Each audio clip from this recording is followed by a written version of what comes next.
नमस्कार दोस्तों। तो चलिए शुरू करते हैं आज की क्लास। और आज की ये है 12वीं क्लास। 11 क्लास मैं करवा चुका हूँ, प्लेलिस्ट लगी हुई है, चेक कर लीजिएगा आप लोग। ठीक, फिलहाल देखते हैं अपने लोग। और मैं करंट अफेयर्स भी पढ़ाऊंगा, तो अगर आप नए हो तो चैनल को सब्सक्राइब कर लीजिएगा। और अगर आपको कोई टॉपिक चाहिए तो कमेंट कर दीजिएगा। ठीक, वीडियो को लाइक कर दीजिएगा, चैनल सब्सक्राइब कर लीजिएगा। फिलहाल देखते हैं अपने लोग question number 111, the unique administrative designation Amatya. तो मतलब कि कुछ एडमिनिस्ट्रेटिव जो है प्रशासनिक डेजिग्नेशन है, पद है, अमात्य या फिर महामतास। ठीक, क्या अमात्य या फिर Mahamattas reached its highest organisational importance. मतलब कि ये जो है अपनी हाईएस्ट इंपॉर्टेंस पे पहुंचे थे ड्यूरिंग विच एंशियंट डायनेस्टी, किस प्राचीन डायनेस्टी में, ठीक है, राजवंश में, to enforce moral code and law. Enforce करने के लिए क्या, मोरल कोड या फिर लॉ। हिंदी में देख लीजिए, नैतिक नियमों और कानूनों को लागू करने के लिए अमात्य या महामत जैसे विशिष्ट प्रशासनिक पद किस प्राचीन राजवंश के दौरान अपने संगठनात्मक महत्व के चरम पर पहुंचे। कुषाण राजवंश, गुप्त राजवंश, मौर्य राजवंश या फिर सातवाहन राजवंश, बताइए, फिर मैं बताऊं। चलिए देख लेते हैं इसका आंसर। और इसका आंसर है ऑप्शन सी, मौर्य डायनेस्टी। ठीक, तो under the highest centralised Mauryan administrative machinery. तो मतलब कि किसके अंडर, हाईएस्ट सेंट्रलाइज्ड केंद्रीकृत मौर्यन एडमिनिस्ट्रेटिव मशीनरी। ठीक है, इसके अंतर्गत high ranking civil servants were called Mahamattas या फिर अमात्य। तो मतलब कि जो हाई रैंकिंग के सिविल सर्वेंट थे उन्हें क्या हम कहते थे, महामतास या फिर Amatya. Emperor Ashoka famously introduced a specialised cadre, और उसने अलग तरह के एक विशेष पद की भी व्यवस्था करी जिसे हम क्या कहते थे, धम्म महामतास। ठीक है, क्या, धम्म महामतास। टू प्रोपगेट मतलब कि प्रचार प्रसार करने के लिए, एंड मॉनिटर मतलब कि ध्यान रखने के लिए, उनके देखने के लिए, मोरल एथिक्स, ठीक, and social harmony among his subjects, उसके सब्जेक्ट्स को देखने के लिए। हिंदी में देख लीजिए, मौर्य प्रशासन की अत्यधिक केंद्रीकृत व्यवस्था में उच्च स्तरीय सिविल सेवकों को महामात्य या फिर अमात्य कहा जाता था। ठीक है, किसे, उच्च स्तरीय सिविल सेवकों को, किसके, मौर्य प्रशासन में। सम्राट अशोक ने अपनी प्रजा के बीच नैतिक मूल्यों, धम्म जिसे कहते हैं, और सामाजिक सद्भाव का प्रचार प्रसार करने और उनकी निगरानी करने के लिए धम्म महामात्य नामक एक विशेष वर्ग की शुरुआत की थी। सही है। फिर देखते हैं next question. Which of the following major Harappan archaeological sites, मतलब कि वो एक हड़प्पन आर्कियोलॉजिकल साइट के बारे में पूछ रहे हैं, has provided explicit evidence of furrowed land. मतलब कि जो है वो कह रहे हैं कि जुते हुए खेत के साक्ष्य मिले हैं। ठीक, और indicating the use of wooden ploughs during the early Harappan period या फिर फेज। वो कह रहे हैं कि हड़प्पा चरण के दौरान जो है लकड़ी के हल के उपयोग के संकेत भी मिले हैं। हिंदी में देख लीजिए, हड़प्पा सभ्यता के निम्नलिखित प्रमुख पुरातात्विक स्थलों में से किसमें जुते हुए खेत के स्पष्ट प्रमाण मिले हैं जो प्रारंभिक हड़प्पा चरण के दौरान लकड़ी के हल के उपयोग का संकेत देते हैं। बनावली, कालीबंगन, हड़प्पा या फिर मिताथल, बताइए कौन सा होगा, फिर मैं बताऊं आपको। चलिए देख लेते हैं इसका आंसर। और इसका आंसर है ऑप्शन बी, कालीबंगन। ठीक, तो situated on a banks of dried up Ghaggar river in Rajasthan. तो ये कहाँ सिचुएटेड है, घग्गर रिवर राजस्थान में। Featured a unique grid pattern ploughed field. ठीक है, तो इसमें जुते हुए खेत के सबूत मिले, शोइंग क्लियर इंटरसेक्टिंग फरोस, मतलब कि एक दूसरे को काटती स्पष्ट जुती हुई रेखाएं दिखाई दे रही हैं। Note while terracotta clay models of ploughs were found at Banawali Haryana. मतलब कि वो कह रहे हैं कि टेराकोटा या फिर मिट्टी के मॉडल जो हैं वो खेती के वहाँ पर बनावली हरियाणा में मिले हैं। The actual field evidence of ploughing belongs to Kalibangan. लेकिन जो ये इंटरसेक्टिंग वाली हैं और एक्चुअल फील्ड एविडेंस हैं जुताई के, वो कालीबंगन से ही मिल रहे हैं। सही, तो कालीबंगन आंसर होगा इसका।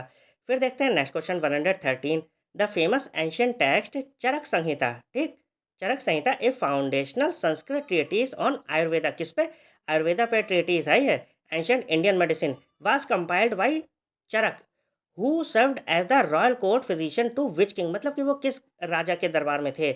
आयुर्वेद प्राचीन भारतीय चिकित्सा पद्धति पर आधारित संस्कृत का प्रसिद्ध प्राचीन ग्रंथ चरक संहिता चरक द्वारा संकलित किया गया था। वे किस राजा के राजवैद्य थे, ये बताना है आपको। चंद्रगुप्त द्वितीय, कनिष्क, अशोक या फिर मिलिंडा, कौन है। चलिए देख लेते हैं इसका आंसर। और इसका आंसर है ऑप्शन बी, कनिष्क। ठीक, तो चरक वास ए ब्रिलियंट फिजिशियन, तो वे एक ब्रिलियंट चिकित्सक थे who lived during the first and second century. तो मतलब पहले से दूसरी शताब्दी के बीच में रहे हैं। He was an integral part of the vibrant diverse and royal court of the Kushan empire Kanishka.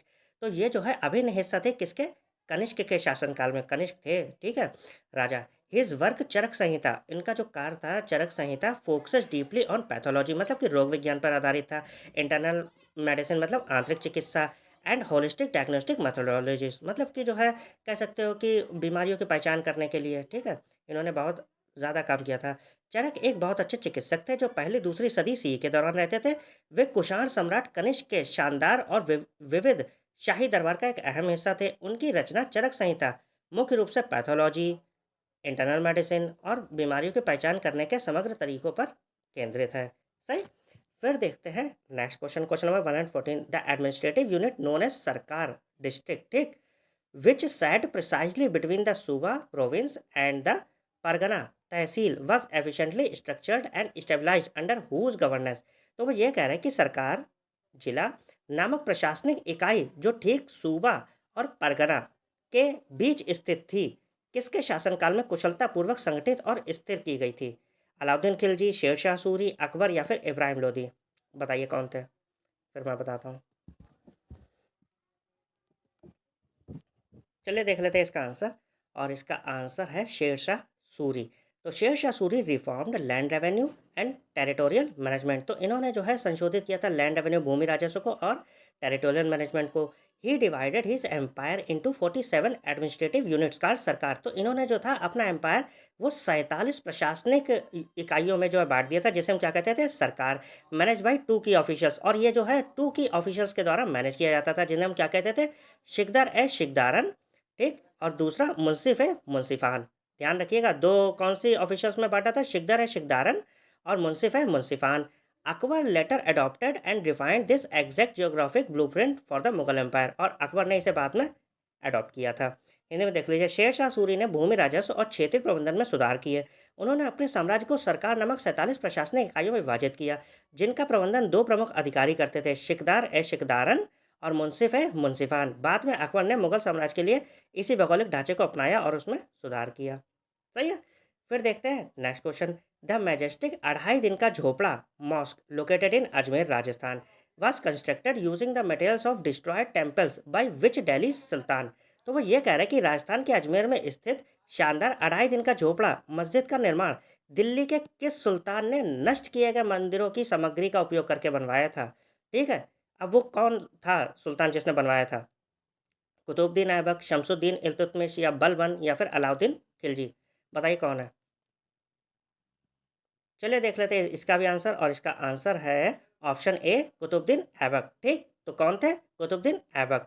तो commission by Qutbuddin Aibak the founder of the slave dynasty, तो ये दास वंश के संस्थापक थे या फिर कह सकते हो फाउंडर थे स्लेव डायनेस्टी के। कब? 1192 में। This early Indo Islamic structure was built with in A remarkably short period by converting A pre existing Sanskrit college and temple complex, तो मतलब कि ये जो है बहुत ही कम समय में जो है कह सकते हो संस्कृत कॉलेज था और मंदिर परिसर उसे बदलकर बनाया गया था। हिंदी में देख लीजिए, 1192 ईस्वी में कुतुबुद्दीन ऐबक गुलाम वंश के संस्थापक द्वारा शुरू की गई यह शुरुआती इंडो इस्लामिक इमारत पहले से मौजूद संस्कृत कॉलेज और मंदिर परिसर को बदलकर बहुत कम समय में बनाई गई थी। ऐसा कहते हैं कि ये 2.5 दिन में बना था, ठीक। तो ये भी ऐसा मानते हैं वो लोग।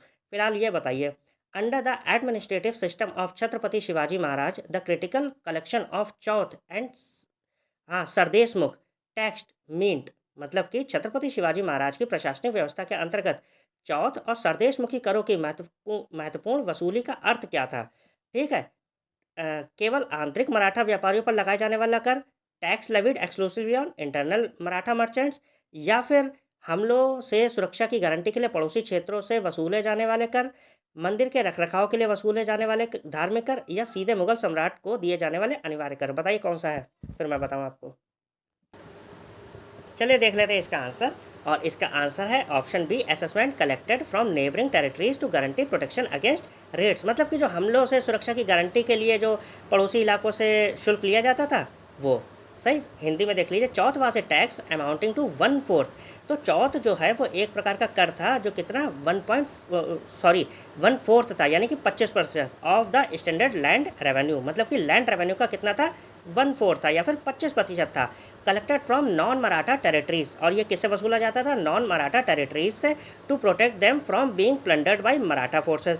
और ये किस लिए? मतलब कि मराठा जो फोर्सेस थी उनसे बचने के लिए, कि हमला ना कर दें वो। सरदेश मुखी वाज एन एडिशनल 10% लेवी, और ये जो सरदेश मुखी था ये एडिशनल 10% था। Collected because Shivaji claimed hereditary, हाँ, overlordship Sardeshmukh over the entire Deccan region. मतलब कि वो ये कह रहे हैं कि शिवाजी जो थे पूरे दक्कन क्षेत्र पर अपना वंशानुगत प्रभुत्व मानते थे। सही, इसीलिए हिंदी में देख लीजिए, हमलों से सुरक्षा की गारंटी के लिए पड़ोसी इलाकों से वसूला जाने वाला शुल्क, ये ऑप्शन था। चौथ एक ऐसा टैक्स था जो सामान्य भू राजस्व का 1/4 25% होता था। इसे गैर मराठा इलाकों से इसलिए वसूला जाता था ताकि उन्हें मराठा सेनाओं की लूट-फूट से बचाया जा सके, ठीक है, लूटे ना वो लोग। सरदेश मुखी 10% का एक अतिरिक्त शुल्क था जिसे इसीलिए वसूला जाता था क्योंकि शिवाजी पूरे दक्कन क्षेत्र पर अपना वंशानुगत प्रभुत्व मानते थे। सही है, फिर देखते हैं नेक्स्ट क्वेश्चन। ये बताइए, the historic Bardoli Satyagraha of 1928, a highly organised non violent tax strike against an arbitrary 22% land revenue hike by British colonial government led to the rise of which leader. तो वो ये कह रहे हैं कि 1928 के ऐतिहासिक बारदोली सत्याग्रह, सही है, कौन सा? बारदोली सत्याग्रह जो 1928 में हुआ था, जो ब्रिटिश औपनिवेशिक सरकार द्वारा मनमाने ढंग से जमीन के लगान में की गई 22% की बढ़ोतरी के खिलाफ एक बहुत ही संगठित और अहिंसक टैक्स हड़ताल थी। किस नेता का उदय हुआ था इससे, बारदोली सत्याग्रह से?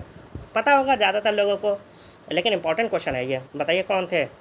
ऑप्शन है महात्मा गांधी, वल्लभ भाई पटेल, राजेंद्र प्रसाद या फिर जवाहरलाल नेहरू।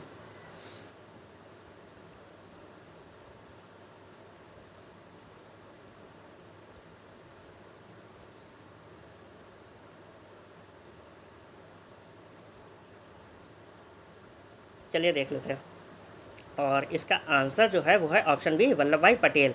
सही है, और यहीं से जो है इन्हें जो है सरदार की उपाधि भी मिली थी। जो वहाँ की लेडीज़ थी, फीमेल्स थी, वो अब पढ़ेंगे तब पता चलेगा आपको। तो Vallabh Bhai Patel led the farmers of Bardoli to complete victory, तो उन्होंने ऐसा नेतृत्व किया कि उन्हें किसानों को जीत भी दिलाई। Forcing the government to reduce the tax hike to just 6%, और इसमें जो है उन्होंने जो 22% की बढ़ोतरी की थी ना, उससे घटाकर कितनी करवा ली? 6% तक करवा ली। Following his masterful organisation and absolute grit during this agitation the women of Bardoli, तो मतलब कि जो इन्होंने ये दिखाया था ना, ग्रिट कह सकते हो कि साहस, ठीक है, हिम्मत दिखाई थी, इस वजह से जो है women of Bardoli bestowed upon him the title Sardar. और बारदोली की जो वुमेन्स थी, औरतें थीं, महिलाएं, उन्होंने इन्हें सरदार कहा। हिंदी में देख लीजिए, वल्लभ भाई पटेल ने बारदोली जो गुजरात में है, अगर पूछा जा सकता है कि बारदोली सत्याग्रह कहाँ हुआ था, तो आप क्या कहोगे? गुजरात में। तो वल्लभ भाई पटेल ने बारदोली गुजरात के किसानों को पूरी जीत दिलाई और सरकार को टैक्स में की गई बढ़ोतरी को घटाकर सिर्फ 6% करने पर मजबूर कर दिया। इस आंदोलन के दौरान उनके बेहतरीन संगठन कौशल और अटूट साहस को देखते हुए बारदोली की महिलाओं ने उन्हें सरदार या फिर नेता की उपाधि दी थी। ठीक, अब ये बताइए, who among the following prominent socio religious reformers founded the Prarthana समाज प्रेयर सोसाइटी इन बॉम्बे इन 1867? निम्नलिखित प्रमुख समाज धार्मिक सुधारकों में से किसने 1867 में बॉम्बे में प्रार्थना समाज की स्थापना की थी? Atmaram Pandurang, Mahadev Govind Ranade, doctor R G. भंडारकर, देवेंद्रनाथ टैगोर। कौन है बताइए, फिर मैं बताऊं। चलिए देख लेते हैं इसका आंसर, और इसका आंसर है ऑप्शन ए, आत्माराम पांडुरंग। ठीक, तो the Prarthana Samaj was founded by doctor Atmaram Pandurang in 1867। तो प्रार्थना समाज की स्थापना आत्माराम पांडुरंग ने 1867 में की थी with the active guidance of Brahmo leader. तो ब्रह्मो लीडर जो थे वो गाइड कर रहे थे, क्या? केशव चंद्र सेन नाम था। लेटर उसके बाद iconic figures like justice MG. Ranade join the movement, और बाद में जो है एम.जी. रानाडे ने भी ज्वाइन कर लिया था, turning it into a major force for female education. और फिर जो है ये एक बहुत बड़ा आंदोलन बन गया था फीमेल एजुकेशन के लिए, विडो रीमैरिज के लिए, and the abolition of caste rigidities in western India. तो मतलब जाति प्रथा के लिए, विडो की रीमैरिज के लिए, और फीमेल के एजुकेशन के लिए बाद में बहुत बड़ा मूवमेंट बना। तो देख लीजिए, हिंदी में प्रार्थना समाज की स्थापना 1867 में डॉक्टर आत्माराम पांडुरंग ने ब्रह्म समाज के नेता केशव चंद्र सेन के सक्रिय मार्गदर्शन में की थी। बाद में जस्टिस एम.जी. रानाडे जैसी प्रमुख हस्तियां इस आंदोलन से जुड़ी और इसे पश्चिमी भारत में महिला शिक्षा, विधवा पुनर्विवाह और जातिगत कठोरता को खत्म करने की दिशा में एक बड़ी ताकत बना दिया। अब देखते हैं अपने लोग next question. Which historic session of the Indian National Congress is famous for being the only session ever presided over by Mahatma Gandhi? तो अब आपको ये बताना है कि जो ऐसा कौन-सा इंडियन नेशनल कांग्रेस का सेशन है जिसकी अध्यक्षता महात्मा गांधी ने की है? आपकी जानकारी के लिए बता दूँ केवल एक ऐसा सेशन हुआ है इंडियन नेशनल कांग्रेस का जिसकी अध्यक्षता महात्मा गांधी ने करी है। ठीक? अब बताइए वो कौन-सा है? 1920 का नागपुर अधिवेशन, 1924 का बेलगाम अधिवेशन, 1931 का कराची अधिवेशन या 1942 का बॉम्बे अधिवेशन? बताइए कौन-सा है? फिर मैं बताऊँ।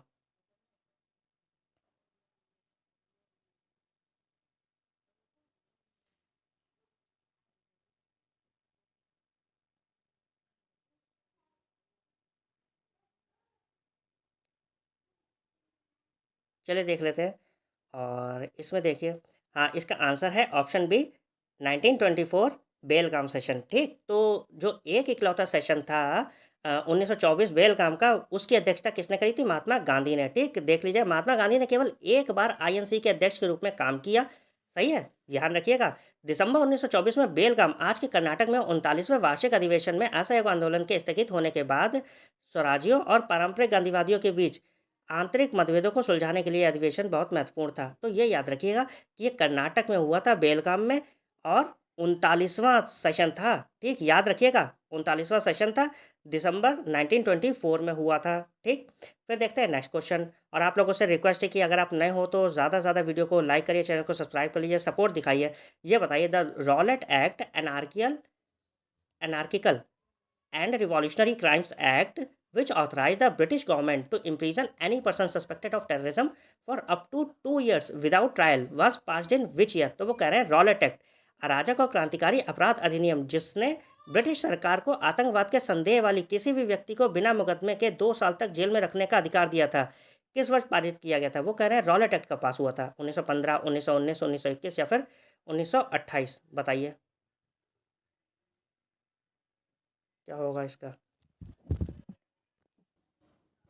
चलिए देख लेते हैं इसका आंसर। चलिए देख लीजिए इसका आंसर, और इसका आंसर है 1919, ठीक? और ये इसी वजह से जो है कह सकते हो कि बहुत ज़्यादा विद्रोह हो गया था, और फिर जो है नो दलील, नो वकील, नो अपील जैसे स्लोगन की शुरुआत हुई, और बाद में जो है इसी वजह से जलियांवाला बाग हत्याकांड हुआ था, ठीक? तो आप लोग जो है पढ़ लीजिएगा। फिलहाल मिलते हैं नेक्स्ट वीडियो में, और चैनल को सब्सक्राइब कर लीजिएगा, वीडियो को लाइक कर दीजिएगा, ठीक?